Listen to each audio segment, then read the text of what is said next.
June 15, 2004 lakh park, Florida. இங்க 34 வயசான Jeffrey லாம் அப்படின்னு சொல்லி ஒருத்தர் இருக்காரு. இவர் எல்லாருமே ஜெஃப் அப்படின்னு தான் கூப்பிடுவாங்க. இவர் கான்ட்ராக்ட் பேசிக்ஸ்ல டோ ட்ரக்லாம் ஓட்டக்கூடிய ஒரு டிரைவரா இருக்காரு. இவர் அன்னைக்கு வேலையெல்லாம் முடிச்சுட்டு நாம சீக்கிரமா வீட்டுக்கு போலாம் அப்படின்னு பிளான் பண்ணியிருந்தாரு. அதுக்கான காரணம் என்ன அப்படின்னு கேட்டீங்கன்னா, அன்னைக்கு அவருடைய 11வது வெட்டிங் ஆனிவர்சரி. இவரோட ஒய்ஃப் பேர் வந்துட்டு கேத்தி. அவங்களுக்கு 33 வயசு ஆகுது. இன்னைக்கு நான் சீக்கிரமா வீட்டுக்கு வந்துடுறேன், நம்ம ரெண்டு பேருமே சேர்ந்து அவுட்டிங் போலாம் அப்படின்னு சொல்லி இவங்க ரெண்டு பேருமே காலையிலே பிளான் பண்ணி வச்சிருந்தாங்க. அதனால இப்போ நம்ம வீட்டுக்கு போனோம் அப்படின்னு சொன்னா கேத்தி ரெடியா இருப்பாங்க. நம்ம கேத்தி கூட்டிட்டு வெளியில போலாம், இன்னைக்கு நிறைய டைம் ஸ்பெண்ட் பண்ணலாம் அப்படின்னு சொல்லி ஆசைப்பட்டு ஜெஃப் வந்துட்டு முடிஞ்ச வரைக்கும் அன்னைக்கு வேலையெல்லாம் முடிச்சுட்டு போறாரு. ஆனா 7 மணி ஆயிடுது. இப்போ அவர் அவரோட வீட்டுக்கு போறாரு. வீட்டுக்கு போயிட்டு கதவை தட்டி கேத்தி வா அப்படின்னு சொல்லி கூப்பிடுறாரு. ஆனா கேத்தி கிட்ட இருந்து எந்த ஒரு சத்தமும் வரல. ஒருவேளை நம்ம லேட்டா வந்ததுனால கேத்தி வந்துட்டு நம்ம மேல கோவத்தில் இருக்காங்களோ அப்படின்ற மாதிரி இவர் யோசிச்சுக்கிட்டு, லேட் ஆயிருச்சா ப்ளீஸ் கதவை திறந்து விடு அப்படின்ற மாதிரி கதவை தட்டிக்கிட்டே இருக்காரு. ஆனா ஆப்போசிட்ல இருந்து எந்த ஒரு சத்தமும் வரல. என்னாச்சு, ஒரு ரிப்ளையும் பண்ண மாட்டேங்கிறா அப்படின்னு சொல்லி அந்த கதவை ஒரு தெளிவா பார்த்தப்பதான் தெரிஞ்சிருக்கு, அந்த கதவை சும்மா லாக் பண்ணிருக்கு. உள்ளார எந்த விதமான தாளுமே வந்துட்டு போடப்படல. இதை பார்த்த இவர் இந்த கதவு திறந்தா இருக்கா அப்படின்னு சொல்லிட்டு அந்த கதவை அன்லாக் பண்ணிட்டு உள்ளார போறாரு. இப்படி இவர் உள்ளார கேத்தி கேத்தி அப்படின்னு சொல்லி கத்திக்கிட்டே போக சடனா இவர் ஒரு ரூம்குள்ள என்ட்ரான உடனே கீழே தரையில ஃபுல்லா சகப்பு கலர்ல இருக்கிறத பாக்குறாரு. இது என்னது, இது ஃபுல்லா சகப்பு கலர்ல இருக்கு, ஒருவேளை பெயிண்டா இருக்குமோ அப்படின்ற மாதிரி நினைச்சிட்டே உள்ள போனப்பதான் இது பெயிண்ட் இல்ல ரத்தம். கேத்தி வந்துட்டு ரத்த வெள்ளத்துல கடக்குறாங்க அப்படின்ற விஷயம் இவருக்கு தெரியுது. இதை பார்த்த அதிர்ச்சியில இவர் உடனடியாக 911க்கு கால் பண்றாரு. மூச்சு திணற திணற தேம்பி தேம்பி அழுதுகிட்டே பேசுறாரு. ஆப்போசிட்ல இருக்கிற ஆபரேட்டர்ஸ் எல்லாம் கொஞ்சம் ரிலாக்ஸ் பண்ணுங்க சார், என்ன உங்களுக்கு பிரச்சனை, நிதானமா சொல்லுங்க அப்படின்னு கேட்க, நான் இந்த மாதிரி என்னோட வேலையெல்லாம் முடிச்சுட்டு வீட்டுக்குள்ள வந்து பார்த்தப்போ என்னோட மனைவி வந்துட்டு ரொம்ப மோசமான நிலையில கிடக்குறாங்க, சீக்கிரம் வந்து என்னோட ஒய்ஃபை காப்பாத்துங்க அப்படின்ற மாதிரி கத்துறாரு.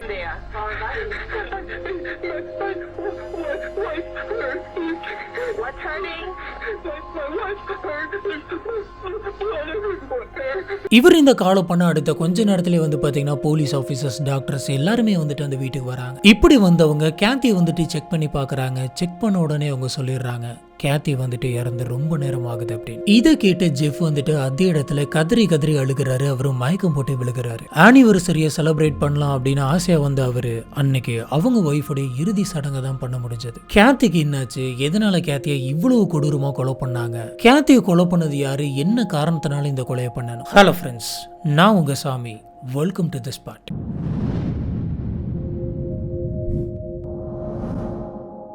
கேத்தி ஜூலை 24, 1973 மேரிலாண்ட்ல பிறக்கிறாங்க. ரொம்ப வருஷமா இவங்க மேரிலாண்ட்ல இருக்காங்க. அதுக்கப்புறம் இவங்களோட டீனேஜ்ல இவங்க குடும்பமே மொத்தமே வந்துட்டு புளோரிடாவுக்கு குடி போறாங்க. இங்க இருக்கக்கூடிய ஹைஸ்கூல்ல தான் வந்து பாத்தீங்கன்னா கேத்தி வந்துட்டு படிச்சுட்டு இருந்தாங்க. அந்த சமயம் இவங்களோட ஃபேமிலி வந்து பாத்தீங்கன்னா ஃபைனான்சியலா நிறையவே கஷ்டப்பட்டுட்டு இருந்தாங்க. இதனால இவங்க ஸ்டடீஸை கண்டினியூ பண்ண முடியாம நம்ம ஒரு வேலைக்கு போகலாம் அப்படின்னு முடிவு பண்றாங்க. இதுபடி இவங்க அவங்களோட 16வது வயசுல பக்கத்தில் இருக்கக்கூடிய ஒரு பார்மசியில போயிட்டு வேலைக்கு போறாங்க. அங்கேயே நல்ல வேலை கத்துக்கிறாங்க. படிப்படியா எல்லா விஷயத்தை பத்தியும் தெரிஞ்சு கூடவே பார்மசியை பத்தி படிச்சு சர்டிபிகேட்ஸ் எல்லாம் வாங்கி சீனியர் பார்மசி டெக்னீஷியனா இவங்க மாறுறாங்க. அது மட்டும் இல்ல, இவங்க கண்டினியூஸா நிறைய இடத்துல வேலை பார்த்திருக்காங்க, நிறைய விஷயங்களை தெரிஞ்சுக்கிட்டு இருக்காங்க. இது மூலமா இவங்களுக்கு டிஸ்ட்ரிக்ட் பார்மசி ஸ்கெடுலர் அப்படின்ற ஒரு போஸ்ட் ஒன்று கிடைக்குது. இது போக கேத்திக்கு வந்துட்டு மிருகங்கள் அப்படின்னா ரொம்ப ரொம்ப பிடிக்கும். மிருகங்கள் மேல ஒரு தனிப்பட்ட அக்கறை இவங்க எடுத்துப்பாங்க. இதனாலே வந்து பாத்தீங்கன்னா இவங்க வீட்டுல வந்துட்டு நாய் வளர்க்க ஆரம்பிச்சாங்க. நாய்ங்க அப்படின்னா இவங்களுக்கு ரொம்ப ரொம்ப பிடிக்கும். எப்பயுமே நாய்ங்க வந்துட்டு நம்ம கூட ஒரு கருணையாவே இருக்கும். அதுங்க கூட இருக்கிறப்ப நம்மளுக்கு டைம் போறதே தெரியாது. அப்படின்ற மாதிரி எப்ப பார்த்தாலும் இவங்க நாய்களை பத்தி தான் பேசிட்டு இருப்பாங்க. இதுதான் வந்து பாத்தீங்கன்னா கேத்தியோட ஒரு ஷார்ட் இன்ட்ரோ. இப்ப ஜெஃபை பத்தி பார்த்தோம் அப்படின்னு சொன்னா, ஜெஃப் வந்துட்டு 1970ல பிறக்கிறாரு. ஜெஃபும் கேத்தியும் வந்து பாத்தீங்கன்னா ஒரே ஸ்கூல்ல தான் படிக்கிறாங்க.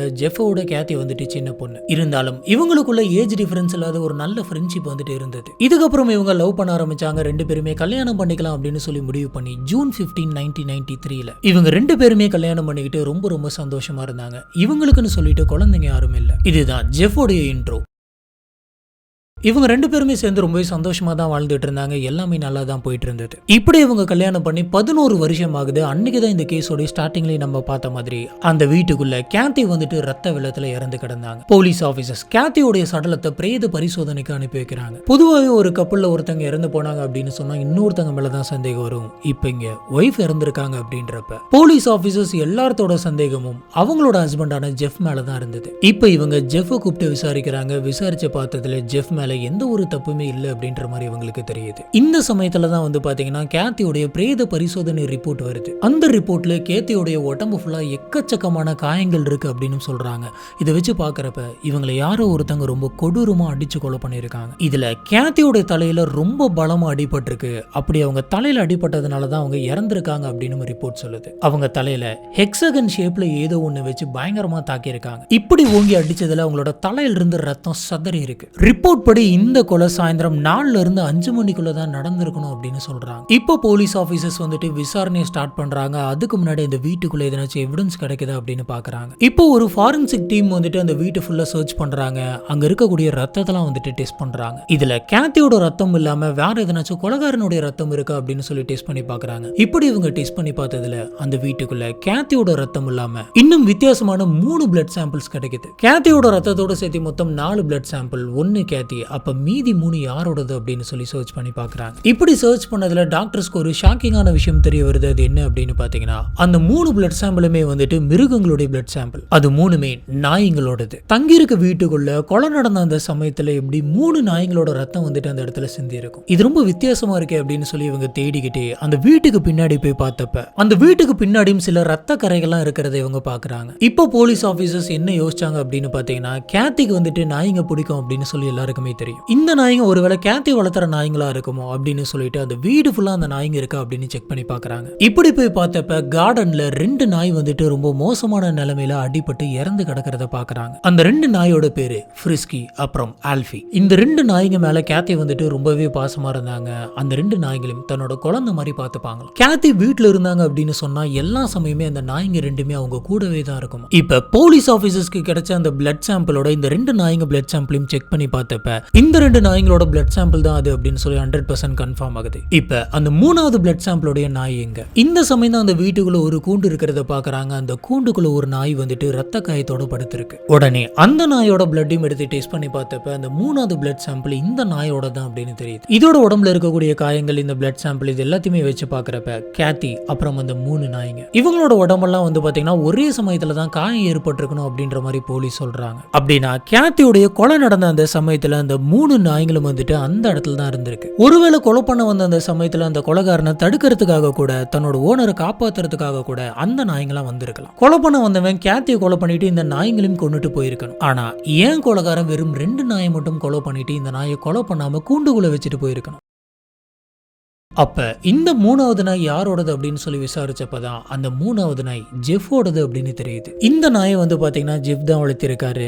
ஜெஃப் வந்துட்டு அந்த நாய் மேல பயங்கர பாசமா இருப்பாரு. இந்த நாயோட பேரு வந்து பாத்தீங்கன்னா பேஷ்லாம். இது ஒரு உல்ஃப் ஹைபிரிட் டாக். ஜெஃப் எப்பயுமே அவரோட நாயான இந்த பேஷை மட்டும் தான் பார்த்துப்பாராம். இதுக்கு மட்டும் தான் சாப்பாடு வைப்பாரு. கேத்தியோட அந்த 2 டாக்ஸை கண்டுக்க மாட்டாரு. அதுக்கு சாப்பாடு வைக்க மாட்டாரு. எப்பயுமே கேத்தி தான் அந்த 2 டாக்ஸுக்கு சாப்பாடு வைப்பாங்க. இப்போ உயிரோட இருக்கிறது ஜெஃபோட டாக் மட்டும்தான். இதெல்லாம் வச்சு பாக்குறப்ப ஜெஃபுக்கும் இந்த கொலைக்கும் சம்பந்தம் இருக்குமோ அப்படின்ற மாதிரி தோணுது. இந்த சந்தேகம் வந்து பாத்தீங்கன்னா போலீஸ் ஆபீசர்ஸ்க்கும் வருது. போலீஸ் ஆபீசர்ஸ் இந்த கோணத்துல மட்டும் இல்லாம பல கோணங்களை விசாரிச்சுட்டு இருந்தாங்க. ஒருவேளை இந்த வீட்டுக்குள்ள எதனாச்சும் திருடம் வந்திருக்கலாம். அந்த திருடம் கூட இந்த கொலையை பண்ணியிருந்திருக்கலாம். 2 நாயை கொலை பண்ணிட்டு 3வதா இருக்கக்கூடிய அந்த நாயும் நம்ம கொலை பண்ணிட்டோம் அப்படின்னு சொல்லி நினைச்சிட்டு போயிருந்திருக்கலாம். ஆனா அதுக்கப்புறம் அந்த நாய் போயிட்டு கூண்டுக்குள்ள படுத்திருக்கலாம் அப்படின்ற மாதிரி யோசிக்கிறாங்க. இப்போ போலீஸ் ஆபீசர்ஸ் அந்த வீட்டை செக் பண்ணி பாக்குறாங்க. பார்த்தப்ப அந்த வீட்டுக்குள்ள வச்சிருந்த பணம் எல்லாமே அப்படியே இருந்திருக்கு. அந்த வீட்டுக்குள்ள இருந்து எந்த ஒரு பொருளுமே வந்துட்டு திருடப்படல. இதனால இந்த கொலை வந்து பாத்தீங்கன்னா கொள்ளையடிக்கிறவங்க பண்ணது கிடையாது அப்படின்னு தெரியுது. அதுக்கப்புறம் அந்த வீட்டுக்குள்ள ஜெஃப் அப்புறம் கேத்தியோட finger print, DNA, blood samples தவிர வேற யாரோட ஏதாச்சும் இருக்கா அப்படின்னு சொல்லி செக் பண்ணி பாக்குறாங்க. இப்படி செக் பண்ணி பார்த்தப்ப வேற எந்த ஹியூமன்ஸோட பிளட் சாம்பிள் டிஎன்ஏவும் அங்க கிடைக்கல. இதை வச்சு அந்த வீட்டுக்குள்ள ஜெஃப், கேத்தியை தவிர வேற யாருமே வரல அப்படின்றது போலீஸ்க்கு தெரியுது.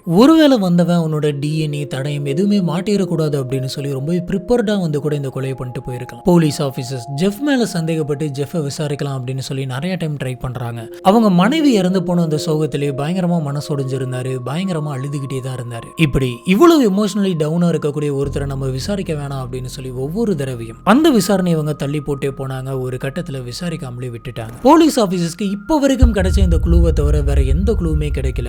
இந்த கேஸ் வந்து பாத்தீங்கன்னா போய்கிட்டே இருக்கு. ஒரு கட்டத்துல இந்த கேஸை வந்துட்டு முடிக்க முடியாது அப்படின்னு சொல்லி இந்த கேஸை கம்ப்ளீட்டா க்ளோஸ் பண்ணலாம் அப்படின்னு முடிவு பண்றாங்க. இப்படி இவங்க பேசிட்டு இருந்த அந்த சமயத்துல தான் ஒரு போலீஸ் ஆபீசர்ஸ் நம்ம எல்லா விதமான இன்வெஸ்டிகேஷனும் பண்ணிட்டோம். ஆனா ஜெஃப இன்னுமே நம்ம ப்ராப்பரா விசாரிக்கலையோ அப்படின்ற மாதிரி எனக்கு தோணிட்டே இருக்கு. நம்ம ஜெஃப ஒரு தடவை தீர விசாரிச்சிடலாம் அப்படின்ற மாதிரி சொல்றாரு. இதை கேட்ட மொத்த போலீஸும் ஆமா அவர் ரொம்பவே அவரோட ஒய்ஃப் வந்துட்டு லவ் பண்ணி இருந்திருக்காரு, அவங்க இறந்து போனதை அவரால் கொஞ்சம் கூட ஏத்துக்கவே முடியல, இந்த நிலைமையில எப்படி விசாரிக்கிறது அப்படின்னு சொல்லிட்டு நம்ம விசாரிக்காமலே விட்டுட்டோம். எதுவும் நம்ம விசாரிச்சு பார்ப்போம், ஒண்ணு அவர் குற்றவாளியா இருக்கலாம், இல்லைன்னா குற்றவாளியை பத்தின எதனாச்சும் க்ளூ கூட கிடைக்கலாம் இல்லையா. சரி, முதல் வேலையா நம்ம ஜெஃப விசாரிச்சிடலாம் அப்படின்ற முடிவுக்கு போலீஸ் ஆபீசர்ஸ் வராங்க. இப்ப ஜெஃப விசாரிக்கிறதுக்கு முன்னாடி போலீஸ் ஆபீசர்ஸ் ஜெஃபோடைய கம்பெனிக்கு போயிட்டு விசாரிக்கிறாங்க. இந்த சம்பவம் நடந்த அந்த சமயத்துல ஜெஃப் வந்துட்டு இந்த கம்பெனிக்கு வந்துட்டு போனாரா அப்படின்றத பாக்குறாங்க. இப்படி விசாரிச்சதுல அன்னைக்கு ஃபுல்லா ஜெஃப் வந்துட்டு அந்த கம்பெனில தான் இருந்திருக்காரு அப்படின்றது கன்ஃபார்ம் ஆகுது. இதுக்கப்புறம் ஜெஃபோடைய ஃப்ரெண்டை விசாரிச்சப்ப இல்ல, ஜெஃப் வந்துட்டு அன்னைக்கு முழு நேரமும் இருக்க கிடையாது, சாயந்தரம் பக்கமா நான் வெளில போய் சாப்பிட்டு வரேன் அப்படின்னு சொல்லிட்டு வெளியில போயிட்டு ரொம்ப நேரம் கழிச்சு தான் வந்து அவன் கம்பெனிக்கே வந்தான். எனக்கு நல்லா ஞாபகம் இருக்கு அப்படின்னு சொல்லி அந்த ஃப்ரெண்டு போலீஸ் கிட்ட சொல்றாரு. இப்போ போலீஸ் ஆஃபீஸர்ஸ் என்ன பண்ணுறாங்க அப்படின்னு பார்த்தீங்கன்னா, நம்ம கம்பெனியில் போயிட்டு விசாரித்தோம், அங்கே இருக்கிற ரெக்கார்ட் படி ஜெஃப் வந்துட்டு முழு நேரம் அந்த கம்பெனியிலே இருந்த மாதிரி தானே சொல்கிறாங்க, ஆனால் நீங்கள் மட்டும் மாற்றி சொல்கிறீங்களே அப்படின்னு சொல்லி ஜெஃபோடைய ஃப்ரெண்டு கிட்ட கேட்குறாங்க. அதுக்கு ஜெஃபோடைய ஃப்ரெண்டு என்ன சொல்கிறாரு அப்படின்னு பார்த்தீங்கன்னா, நாங்கள் எப்பயுமே இந்த மாதிரி வெளியில் போகணும் அப்படின்னு சொன்னால் கம்பெனியில் பர்மிஷன் கேட்டுட்டு தான் வெளில போகணும், அப்படி நாங்கள் பர்மிஷன் கேட்டால் மட்டும்தான் அந்த ரெக்கார்டில் நோட் பண்ணுவாங்க, சில நேரத்தில் எங்களுக்கு அர்ஜென்ட் ஒர்க் இருக்குது அப்படின்னு சொன்னால் கூட இவங்க பர்மிஷன் தரமாட்டாங்க, எதுக்கு தேவையில்லாம பர்மிஷன் கேட்டு அதை ரெக்கார்டில் பதிவு பண்ணிக்கிட்டு அப்படின்னு சொல்லி நாங்க சொல்லாமலே தான் பல தடவை வெளில போயிட்டு வரோம் அப்படின்ற மாதிரி சொல்றாரு. இப்போ போலீஸ் ஆபீசர்ஸ் ஜெஃபோடைய ஃப்ரெண்டு கிட்ட அப்ப அன்னைக்கு சாயந்தரம் 4 இருந்து 5 மணிக்குள்ள ஜெஃப் வந்துட்டு இந்த கம்பெனிக்குள்ள இருந்தாரா இல்லையா அப்படின்னு கேக்குறாங்க. அதுக்கு ஜெஃபோட ஃப்ரெண்டு வந்துட்டு 4 இருந்து 5 மணி பார்க்கலாம் ஜெஃப் இந்த கம்பெனில இருக்கவே கிடையாது, அவன் வெளியில போயிட்டான் அப்படின்னு சொல்றாரு. போலீஸ் ஆபீசர்ஸே இந்த குறிப்பிட்ட டைம் சொல்லி கேக்குறாங்க அப்படின்றது உங்களுக்கே தெரிஞ்சிருக்கும், ஏன்னா கீர்த்தி அந்த டைம்ல தான் இறந்து போனாங்க. இப்ப வேலை பார்க்குற நேரத்துல எதுக்காக சாயந்தர டைம்ல சாப்பிட்றேன் அப்படின்னு சொல்லிட்டு இவர் வெளில போகணும், அதுவும் கரெக்டா கேத்தி இறந்து போனா அந்த சமயத்துல இந்த ஒரு பெரிய கேள்வி போலீஸ்க்கு வர ஆரம்பிக்குது. இதுக்கப்புறம் தான் போலீஸ் ஆபீசர்ஸ் ஜெஃபோடைய கால் லிஸ்ட் ரெக்கார்ட்ஸ்னு சொல்லி எல்லாத்தையுமே எடுத்து பாக்குறாங்க. அதுலயும் குறிப்பா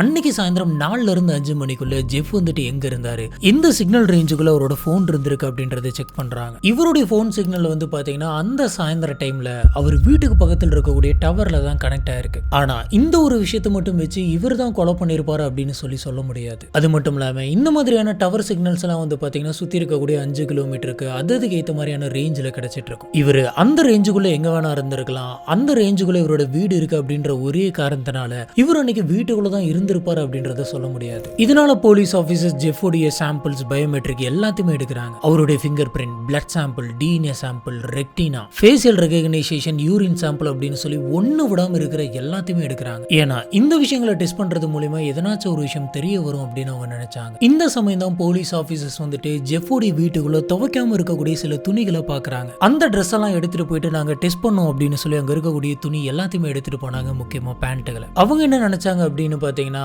ஜெஃப் வந்துட்டு கொலை பண்ணாரு அப்படின்னு சொன்னா ஒரு மேல எதனாச்சும் ரத்தம் தெரிச்சிருக்கும், கண்டிப்பா நம்ம மாட்டிக்க கூடாது அப்படின்னு சொல்லிட்டு இவர் அந்த ட்ரெஸ்ஸை துவைச்சிருப்பாரு. ஆனா என்னதான் துவைச்சிருந்தாலும் மைக்ரோஸ்கோபிக் டெக்னாலஜி வச்சு எதனாச்சும் சின்ன சின்ன பிளட் சாம்பிள்ஸை கண்டுபிடிக்க முடியும் அப்படின்னு இவங்க நினைச்சாங்க. இதனால இவங்க ஜெஃபோடைய எல்லா ட்ரெஸ்ஸையும் எடுத்துட்டு போயிட்டு டெஸ்ட் பண்ணி பார்த்தாங்க.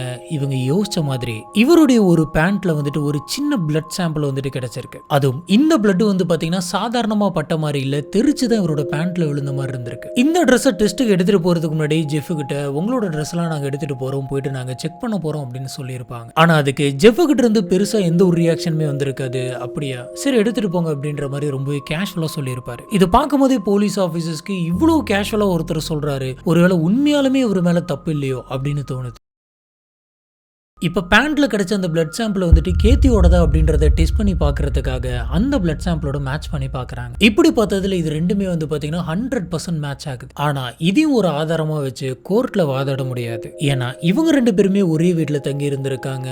கேத்தி வந்துட்டு வேற ஒரு டைம்ல கூட கையை கிழிச்சிருந்து தெரியாம அவரோட பேண்ட்ல போயிட்டு பட்டிருந்திருக்கலாம். இல்லைன்னா அந்த வீட்டில் கொலை நடந்த அந்த சமயத்துல கூட அந்த ரத்தம் வந்துட்டு பக்கத்துல இருந்த அந்த துணியில போயிட்டு லைட்டா பட்டிருந்திருக்கலாம். இதனால இதையுமே ஒரு பெரிய விஷயமா எடுத்துக்காம விட்டுறாங்க. போலீஸ் ஆபீசர்ஸ் ஜெஃபோடைய கால் ஹிஸ்டரியை மறுபடியும் வந்துட்டு செக் பண்ணி பார்க்கறாங்க. இதுக்கு முன்னாடி இவங்க 4 இருந்து 5 மணிக்குள்ள அந்த ஈவினிங் மட்டும்தான் வந்துட்டு சர்ச் பண்ணியிருப்பாங்க. ஆனா இந்த சமயம் ஜெஃப் வந்துட்டு முதல்ல இருந்து யார் யாருக்கெல்லாம் பேசியிருக்கான், தினம் யார் யார்கிட்ட அதிகமா பேசுறான் அப்படின்ற எல்லா லிஸ்டையுமே எடுக்கிறாங்க. இதுபடி ஜெஃப் வந்துட்டு அடிக்கடி ஒரே ஒரு நம்பருக்கு மட்டும் கால் பேசிக்கிட்டே இருந்திருக்காரு. ஒரு நாளைக்கு 7 இருந்து 8 முறையாச்சும் அந்த கால் வந்துகிட்டு இருந்திருக்கு. இன்னும் சொல்ல போனா கேத்தி கொலை செய்யப்பட்ட அன்னைக்கு கூட வந்து பாத்தீங்கன்னா காலையில இருந்து அன்னைக்கு மதியானத்துக்குள்ள மட்டுமே 8 காலுக்கு மேல வந்திருக்கு. இப்போ போலீஸ் ஆபீசர்ஸ் இத்தனை கால் தினம் பண்ணக்கூடிய அந்த நபர் யார் அப்படின்னு பாக்குறாங்க. அந்த நபருடைய பேரு லீசா. யார் இந்த லீசா? லீசாவுக்கு கல்யாணம் ஆயிருச்சு. லீசாவுக்கு ரே அப்படின்ற ஒரு ஹஸ்பண்ட் இருக்காரு. கூடவே 2 குழந்தைங்களும் இருக்காங்க. இவங்க 4 பேருமே குடும்பமா ரொம்பவே சந்தோஷமா தான் இருந்தாங்க. இன்னும் சொல்ல போனா இவங்க ஜெஃபோட வீட்டுக்கும் ஆப்போசிட் வீட்டுல தான் தங்கி இருக்காங்க. இப்ப லீசாவும் ஜெஃபும் அடிக்கடி மாத்தி மாத்தி கால் பேசிக்கிறதுக்கான காரணம் என்ன? வீட்டை விட்டு இறங்கி வந்தா நேராவே பேசிக்கலாம். இப்படி இருக்கிறப்ப எதுக்காக ஆப்போசிட் வீட்டுல இருக்கக்கூடிய ஒருத்தங்க கிட்ட கால்ல பேசிட்டு இருக்கு? இப்போ போலீஸ் ஆபீசர்ஸ் லீசா கிட்ட போய் விசாரிக்கிறாங்க. அப்ப லீசா என்ன சொல்றாங்க அப்படின்னு பாத்தீங்கன்னா, சார் நானும் ஜெஃபும் வந்துட்டு ஒரு அஃபேர்ல இருந்தோம். இந்த விஷயம் என்னோட ஹஸ்பண்டான ரேக்கும் தெரியாது. அதே மாதிரி ஜெஃபோடைய ஒய்ஃபான கேத்திக்கும் தெரியாது. ஆனா நாங்க இப்ப அஃபேர்ல இல்ல, இது வந்துட்டு ரொம்ப நாளைக்கு முன்னாடி தான் இருந்தோம். இதை கேட்ட போலீஸ் ஆபீசர்ஸ் வந்துட்டு, நீங்க தான் இப்ப அஃபேர்ல இல்லையே, எதுக்காக தினம் இப்படி மாத்தி மாத்தி கால் பேசிக்கிறீங்க அப்படின்னு கேக்குறாங்க. அதுக்கு லிசா வந்துட்டு, பெரிய காரணம்லாம் இல்ல சார், ஒரு நல்ல ஃப்ரெண்டா நான் அடிக்கடி பண்ணுவேன் அப்படின்ற மாதிரி சொல்றாங்க. என்னதான் இவங்க இந்த மாதிரிலாம் சொன்னாலும் போலீஸ் ஆபீசர்ஸ்க்கு லிசா மேலேயும் ஒரு சந்தேகம் இருந்தது. இதனால போலீஸ் ஆபீசர்ஸ் லிசா வந்துட்டு அன்னைக்கு மதியானம் ஜெஃபுக்கு கால் பண்ண அந்த டைம்ல இவங்களுடைய டவர் சிக்னல் வந்துட்டு எந்த இடத்துல லொகேட் பண்ணிருக்கு அப்படின்னு பாக்குறாங்க. இப்படி ஜெஃப் லிசா இவங்க 2 பேர்த்தோட டவர் சிக்னலையும் வச்சு மேட்ச் பண்ணி பார்த்தப்ப இந்த 2 சிக்னலும் 10 மீட்டர் தூரத்துல தான் இருந்திருக்கு அப்படின்றது தெரியுது. வழக்கம் போல போலீஸ் ஆபீசர்ஸ் டவர் சிக்னலை ஒரு பெரிய எவிடன்ஸா எடுத்துக்க வேணாம், நம்மளுக்கு வேற எதனாச்சும் கிடைக்குதான்னு பார்ப்போம் அப்படின்னு பாக்குறாங்க. இப்படி போலீஸ் ஆபீசர்ஸ் தொடர்ந்து 2 மாசம் தேடுறாங்க. ஆனா இவங்களுக்கு பெருசா எந்த ஒரு எவிடன்ஸும் கிடைக்கல. இப்பதான் போலீஸ் ஆபீசர்ஸ்க்கு இன்னொரு விஷயம் ஞாபகத்து வருது. சம்பவம் நடந்த அந்த இடத்துல வந்து பாத்தீங்கன்னா மொத்தம் 3 நாயோட பிளட் சாம்பிள் கிடைச்சிருக்கு. அதுல 2 நாய் இறந்தே போயிருந்திருக்கு. இதை வச்சு எதனாச்சும் எவிடன்ஸ் கலெக்ட் பண்ண முடியுமா, எதனால இதுங்களாம் வந்து சண்டை போட்டுக்கிச்சுங்க அப்படின்றத செக் பண்றதுக்காக ஒரு வெட்டினரி டாக்டர் பிடிச்சி அவங்க கிட்ட எல்லா விஷயத்தையுமே சொல்லி இதெல்லாம் ஏன் நடந்தது அப்படின்னு கேக்குறாங்க. நடந்த விஷயம் எல்லாத்தையுமே கேட்ட அந்த வெட்டினரி டாக்டர் வந்துட்டு என்ன சொல்றாரு அப்படின்னு பாத்தீங்கன்னா, வழக்கமாவே நாயோட சுபாவமே யார் அந்த நாயை ஒழுங்கா பாத்துக்கிறாங்க, பாசமா பாத்துக்கிறாங்களோ அவங்க சொல்றத மட்டும்தான் கேட்கும், அவங்களுக்காக மட்டும்தான் அது இருக்கும். அதனாலதான் நம்ம வந்துட்டு எப்பயுமே நாய் வந்துட்டு நன்றி உள்ளது அப்படின்னு சொல்றோம். இந்த கேஸை பொறுத்த வரைக்கும் கேத்தியோட நாய்ங்க எது அப்படின்னு பாத்தீங்கன்னா ஃப்ரிஸ்கி அப்புறம் ஆல்ஃபி. ஜெஃபோடைய நாய் வந்துட்டு பேஷ் லேம்ப். சம்பவம் நடந்த அன்னைக்கு கேத்தியும் ஜெஃபும் வந்துட்டு பயங்கரமா சண்டை போட்டிருக்கணும். அந்த சமயத்துல ஜெஃப் அப்புறம் கேத்தி 2 பேருமே மாறி மாறி கத்திக்கிட்டு இருந்திருக்கணும். இந்த விஷயத்த பார்த்த கேத்தியோடைய 2 நாய்களும் என்னோட ஓனர் கிட்ட நீ சண்டை போடுற அப்படின்னு சொல்லி கேத்தியை டிஃபெண்ட் பண்ணி ஜெஃபுக்கு எதிராக வந்து நின்று இருக்கணும். இந்த விஷயத்த நோட் பண்ண ஜெஃபோடைய நாயான பேஷ் லேம்ப் வந்துட்டு என்னோட ஓனர் கிட்டே நீங்க சண்டை போடுறீங்க அப்படின்னு சொல்லி அது தனியா நின்று இந்த 2 நாய்ங்க கூடயும் சண்டை போட்டிருக்கணும். இதுல இந்த நாய் வந்து பாத்தீங்கன்னா இந்த 2 நாய்களும் மாத்தி மாத்தி கீறி இருக்கணும், கடிச்சிருக்கணும். இப்படி நடந்த அந்த சண்டையில தான் அந்த 3 நாய்களோட ரத்தமும் ஃப்ளோர்ல சிந்தி இருக்கணும். இதுக்கப்புறம் ஜெஃப் வந்துட்டு கேத்தியை கொலை பண்ணிட்டு கூடவே இருந்த அந்த 2 நாய்களையும் கொலை பண்ணிட்டு அவரோட நாய் மட்டும் எடுத்துட்டு போயிட்டு கூண்டுக்குள்ள வச்சுட்டு போயிருக்கணும். இந்த மாதிரியான விஷயங்கள் எல்லாத்தையுமே வந்துட்டு அந்த வெட்டினரி டாக்டர் சொல்றாரு. ஆனா இதுதான் எக்ஸாக்டா நடந்தது அப்படின்றது நம்மளுக்கு தெரியாது. இன்னும் ஸ்ட்ராங்கான எவிடன்ஸை கலெக்ட் பண்ணிக்கலாம் அப்படின்னு சொல்லி போலீஸ் ஆபீசர்ஸ் ஜெஃப் வேலை பார்க்கக்கூடிய அந்த கம்பெனிக்கு போறாங்க. அந்த கம்பெனில எதனாச்சும் எவிடன்ஸ் கிடைக்குமா அப்படின்னு சொல்லிட்டு ஒரு இடம் விடாம தேடி பாக்குறாங்க. அந்த கம்பெனியோட மொட்டை மாடியில இவங்களுக்கு ஒரு சாக்கு பை கிடைச்சிருக்கு. அந்த சாக்கு பையில ஒரு டயர் அயன் இருந்திருக்கு. இந்த டயர் அயன் அப்படின்றது என்ன அப்படின்னு பாத்தீங்கன்னா பெரிய பெரிய போல்ட் எல்லாம் வந்துட்டு திருகுவாங்க. இந்த டயரை வந்துட்டு நம்பி எடுக்கிறதுக்கு யூஸ்ஃபுல்லா இருக்கும். அந்த டயர் அயனோட ஒரு கார்னர்ல வந்து பாத்தீங்கன்னா பென்டகன் ஷேப்ல இருக்கும். இப்போ போலீஸ் ஆபீசர்ஸ்க்கு என்ன தோணுது அப்படின்னு பாத்தீங்கன்னா கேத்தியோட தலையில ஏதோ ஒண்ணு பலமா வச்சுதான் அடிச்சிருக்காங்க அப்படின்னு தெரியும். அதிலும் அவங்களோட தலையில இதே மாதிரியான ஒரு ஹெக்ஸாகன் ஷேப் மாதிரியான ஒரு ஷேப் தான் இருந்திருக்கு. இதெல்லாம் வச்சு பாக்குறப்ப ஏன் இந்த வெப்பனை வச்சு கேத்தியோட தலையில இவர் அடிச்சிருக்க கூடாது அப்படின்ற மாதிரி யோசிக்கிறாங்க. இப்போ போலீஸ் ஆபீசர்ஸ் அந்த கம்பெனிக்குள்ள இருக்கக்கூடிய சிசிடிவி ஃபுட்டேஜஸ் எல்லாத்தையுமே எடுத்து பாக்குறாங்க. இந்த டயர் அயனை அந்த சாக்குக்குள்ள யாரு கொண்டு வந்து அந்த மாடியில போட்டிருப்பா அப்படின்னு பாக்குறாங்க. ஏன்னா இந்த மாதிரியான இன்ஸ்ட்ருமெண்ட்ஸ் எல்லாமே வந்து பாத்தீங்கன்னா கரெக்டா டூல் பாக்ஸ்ல இருக்கும், இல்லைன்னா டூல்ஸ் எல்லாம் இருக்கக்கூடிய இடத்துல இருக்கும். இப்படி சம்பந்தமே இல்லாம மொட்டை மாடியில ஒரு மூட்டைக்குள்ள மறைச்சு வச்சிருக்காங்க அப்படின்னு சொன்னா கண்டிப்பா இந்த டூலுக்கு பின்னாடி ஏதோ ஒரு பிரச்சனை இருக்கு அப்படின்ற மாதிரி அவங்களுக்கு தோணுது. இப்படி police officer CCTV footages check பண்ணி பார்த்தப்ப இந்த ஜெஃப் தான் அந்த டயர் அயனை மூட்டைக்குள்ள வச்சு கொண்டு போயிட்டு மாடியில வச்சார் அப்படின்றது கிளியரா தெரியுது. இதை டெஸ்ட் பண்றதுக்காக எடுத்துட்டு போறாங்க. ஏன்னா சம்பவம் நடந்து நிறைய நாள் ஆயிருச்சு. இது வந்து வெயில்ல மழையிலே அப்படியே விட்டுட்டாங்க அப்படின்றதுனால ரொம்பவே துரு பிடிச்சு போகுது. இதனால போலீஸ் ஆபீசர்ஸ்னால கரெக்டான ஃபிங்கர் பிரிண்ட் எடுக்க முடியல. சரி, அந்த டயர் அயன்ல ஃபிங்கர் பிரிண்ட் கிடைக்கல, பட் இருந்தாலும் அதுல எதனாச்சும் பிளட் சாம்பிள் இருக்கான்னு நம்ம பார்க்கலாம் அப்படின்னு சொல்லி செக் பண்ணி பாக்குறாங்க. இப்படி செக் பண்ணி பார்த்ததுல அதுக்குள்ள சின்னதா சில ரத்த துளிகள்லாம் இருந்திருக்கு. அதுல கிடைச்ச அந்த ரத்தத்தை வந்துட்டு கேத்தியோட பிளட் சாம்பிளோட டெஸ்ட் பண்ணி பார்க்கலாம் அப்படின்னு பார்த்தப்ப அந்த டயர் அயன்ல இருக்கக்கூடிய அந்த ரத்தமும் கேத்தியோட ரத்தமும் 100% மேட்ச் ஆகுது. இதை வச்சு இதுதான் கொலை பண்றதுக்காக யூஸ் பண்ணப்பட்ட ஆயுதம் அப்படின்னு தெரியுது. இப்ப இந்த சிசிடிவி ஃபுட்டேஜ், ஆயுதம், இது எல்லாத்தையுமே வச்சு பாக்குறப்ப ஜெஃப் தான் கொலையாளி அப்படின்றது ரொம்ப கிளியரா தெரியுது. அப்ப கேத்தி இறந்து போன அந்த சமயத்துல கதறி கதறி அழுதது எல்லாமே பெர்ஃபார்மன்ஸ் தான். சரி, இவரு தான் கொலை பண்ணியிருக்காரு அப்படின்னா இவர் எதனால இந்த கொலையை பண்ணணும், அதுவும் கரெக்டா ஆனிவர்சரி அன்னைக்கு. இந்த எவிடன்ஸ் எல்லாத்தையுமே வச்சு போலீஸ் ஆபீசர்ஸ் ஜெஃப் அரெஸ்ட் பண்றாங்க. அரெஸ்ட் பண்ணி கூட்டு போயிட்டு பல முறை இன்டர்வியூ எடுக்கிறாங்க. ஆனா எந்த இன்வெஸ்டிகேஷன்லயுமே ஜெஃப் வந்துட்டு வாயை திறக்கவே இல்லை. இருந்தாலும் இருக்கிற எவிடன்ஸ் எல்லாத்தையுமே வச்சு ஜெஃபோட கேஸை வந்துட்டு கோர்ட்டுக்கு எடுத்துட்டு போறாங்க. இப்ப கோர்ட்ல ஜெஃபுக்கு எதிராக வாதாடின அந்த லாயர் வந்துட்டு என்ன சொல்றாரு அப்படின்னு பாத்தீங்கன்னா, ஜெஃப் கேத்தியை கொலை பண்ணதுக்கான காரணம் கேத்தி மேல இருந்த இன்சூரன்ஸ் அமௌண்ட் தான் அப்படின்னு சொல்றாரு. கேத்தி இறந்துட்டாங்க அப்படின்னு சொன்னா கேத்திக்கு $27,000 இருந்து $29,000 வரைக்குமே வர்றதா இருந்தது. அந்த காசு தனக்கு வேணும் அப்படின்றதுனாலதான் இவர் இந்த மாதிரியான ஒரு கொலையை பண்ணியிருக்காரு அப்படின்னு சொல்றாங்க. இதை கேட்ட நீதிபதி வந்துட்டு, இத்தனை வருஷமா கேத்தி மேல இன்சூரன்ஸ் இருக்கு அப்படின்னு சொல்லி இவருக்கு தெரிஞ்சிருக்கு. அப்படி இருக்கிறப்ப இத்தனை டியூ கட்டிட்டு எதனால இப்ப மட்டும் கொலை பண்ணணும் அப்படின்னு நினைச்சிருந்தா முன்னாடியே பண்ணியிருந்திருக்கலாம். இப்ப இவங்களை கொலை பண்றதுக்கான அவசியம் என்ன அப்படின்ற மாதிரி கேட்கறாங்க. அதுக்கு அந்த லாயர் என்ன சொல்றாரு அப்படின்னு பாத்தீங்கன்னா, ஜெஃபுக்கு வந்துட்டு இந்த சமயத்துல ஒரு பணத்துக்கான தேவை இருக்கு. ஜெஃப் கொஞ்ச நாளைக்கு முன்னாடி அவரோட கம்பெனில $30,000 இருக்கக்கூடிய பொருளை வந்துட்டு திருடிடுறாரு. இந்த விஷயம் அவங்க கம்பெனியில் இருக்கவங்களுக்கு தெரிஞ்சு இவர் வந்துட்டு போலீஸ் கிட்ட பிடிச்சு தந்துடுறாங்க. இதனால இவருக்கு கோர்ட்ல $20,000 வந்துட்டு ஃபைன் ஆகும். கூடவே இவரு திருடின அந்த $30,000 சேர்த்து மொத்தம் $50,000 வந்துட்டு நீங்க தரணும் அப்படின்னு சொல்லிட்டு கோர்ட்ல வந்துட்டு தீர்ப்பு வழங்குறாங்க. இதை மீறினா நீங்க ஜெயிலே தான் இருக்கணும் அப்படின்னு சொல்றாங்க. இப்ப ஜெஃப் வந்துட்டு $20,000 புரட்டிட்டான். ஆனா இன்னுமே $30,000 வந்துட்டு தேவைப்பட்டது. அந்த $30,000 என்ன பண்ணலாம் அப்படின்னு யோசிச்சுட்டு இருந்தப்பதான் கேத்தியை கொலை பண்ணோம் அப்படின்னா இன்சூரன்ஸ் அமௌண்ட் வரும். அந்த காசையும் இதோட சேர்த்து நம்ம கோர்ட்ல கட்டிட்டு வெளியில சுதந்திரமா இருக்கலாம் அப்படின்னு நினைச்சிருக்கோம். கண்டிப்பா இதுதான் இந்த கொலைக்கான காரணமா இருக்கணும் அப்படின்ற மாதிரி லாயர் சொல்றாரு. இது கூடவே வக்கீல் வந்துட்டு ரெண்டாவதா ஒரு காரணத்தையும் சொல்றாரு. ஜெஃப் வந்துட்டு கேத்தி கூட வாழ்ந்துட்டு இருக்காரு. அது மட்டும் இல்லாம ஜோயிலின் அப்படின்ற ஒரு பொண்ணு கூட இவருக்கு என்கேஜ்மெண்ட்டும் ஆயிருக்கு. அதே சமயத்துல இவர் லீசா அப்படின்ற ஒரு பொண்ணு கூட அஃபேர்லயும் இருந்திருக்காரு. இவரு கேத்தியை விட்டுட்டு ஜோயி கூட போயிட்டு வாழணும் அப்படின்ற மாதிரி நினைச்சிருக்கலாம். அதனால கேத்தியை வந்துட்டு கொலை பண்ணிருக்கலாம் அப்படின்ற மாதிரியும் சொல்றாங்க. இந்த காரணங்கள் எல்லாமே வந்து பாத்தீங்கன்னா ஒரு அசம்ஷன் தான். ஆனா ஜெஃப் வந்துட்டு வாயை திறந்து நான் தான் கொலை பண்ணேன் அப்படின்னு சொல்லவே இல்லை. அவர் என்ன சொல்றாரு அப்படின்னு பாத்தீங்கன்னா, அந்த சாயந்தர சமயத்துல 4 இருந்து 5 மணி அளவுல நான் வீட்லயே இல்லை. அந்த வீட்டுக்கு பக்கத்துல இருந்த ஒரு ரெஸ்டாரண்ட்ல போயிட்டு நான் சாப்பிட்டு வந்தேன் அப்படின்ற மாதிரி சொல்றாங்க. வேணும்னா நீங்க போயிட்டு அந்த ரெஸ்டாரண்ட்ல விசாரிச்சு பாருங்க, நான் அங்கதான் அன்னைக்கு சாப்பிட்டேன் அப்படின்ற மாதிரி சொல்றாரு. அது மட்டும் இல்லாம அன்னைக்கு நைட் என்னோட ஒய்ஃப் கேத்தியை வந்துட்டு படத்துக்கு கூட்டு போலாம் அப்படின்னு சொல்லி 2 டிக்கெட் வந்துட்டு நான் புக் பண்ணி வச்சிருந்தேன். கூடவே அவளுக்கு ஒரு சர்ப்ரைஸ் கிஃப்ட் வாங்கி தரலாம், நம்ம புதுசா வாங்கின காரை வந்துட்டு இன்ட்ரோடியூஸ் பண்ணி அதிலே வீட்டுக்கு கூட்டு வரலாம் அப்படின்ற மாதிரி நான் நிறைய பிளான் பண்ணியிருந்தேன். அந்த சர்ப்ரைஸ் கிஃப்ட்டுக்காக காருக்காகலாம் வந்துட்டு நான் கடனும் வாங்கியிருந்தேன். நான் அன்னைக்கு கொலை பண்ணியிருந்தேன் அப்படின்னு சொன்னா எதனால நான் இந்த மாதிரியான செலவுகள்லாம் பண்ணியிருக்கணும், அதுவும் கடன் வாங்கி. நான் என்னோட ஒய்ஃபை சர்ப்ரைஸ் பண்றதுக்காக தான் இது எல்லாமே பண்ணேன். நான் வேலையை முடிச்சுட்டு 7 மணிக்கு வீட்டுக்கு வந்து பார்த்தப்ப எல்லாமே தலைகீழா மாறி இருந்தது. இதுதான் நடந்தது, மற்றபடி எனக்கு வேற ஒண்ணுமே தெரியாது அப்படின்ற மாதிரி சொல்றாரு. இவர் அன்னைக்கு நான் இந்த மாதிரியான விஷயங்கள்லாம் பண்ணேன் அப்படின்ற மாதிரி சொல்லியிருக்காரு. ஆனா அவரோட டவர் சிக்னல் வந்து பாத்தீங்கன்னா அந்த மாதிரி சொல்ல கிடையாது. இவர் எல்லா நேரமும் ஒரே இடத்துல தான் இருந்திருக்காரு. இவரோட வீட்டு பக்கத்தில் இருக்கக்கூடிய சிக்னல்ல மட்டும்தான் கனெக்ட் ஆயிருக்காரு அப்படின்னு தெரியுது. இப்படி எவிடன்ஸ் எல்லாமே இவருக்கு எதிராக இருக்கு. இவருக்கு ஆயுள் கால தண்டனை கொடுக்குறாங்க. இன்னைக்கு நம்ம பார்த்த இந்த கேஸை பொறுத்த வரைக்கும் லாயர் சொன்ன அந்த ஃபர்ஸ்ட் ரீசன் வந்து பாத்தீங்கன்னா கரெக்டா இருக்கு. இவர் பண்ண தப்புக்காக இவர் தண்டனை அனுபவிக்கணும். அதுக்கு பதிலா இவரோட ஒய்ஃப் வந்துட்டு சம்பந்தமே இல்லாம இன்சூரன்ஸ் பணத்துக்காக கொலை பண்ணியிருக்காரு. இந்த ஒரு விஷயத்தை எந்த விதத்திலுமே ஏத்துக்க முடியாது. நம்ம சேனல் இந்த மாதிரி கூட இருக்கவங்களை கொலை பண்ணி இன்சூரன்ஸ்ல ஃப்ராட் பண்ற மாதிரியான எக்கச்சக்கமான கேசஸ் வந்துட்டு பார்த்திருக்கோம். அதே மாதிரியான ஒரு கேஸ் தான் இது. ஆனா எல்லாத்துலயுமே நம்ம ஒரு விஷயத்தை கிளியரா புரிஞ்சுக்கிட்டோம்.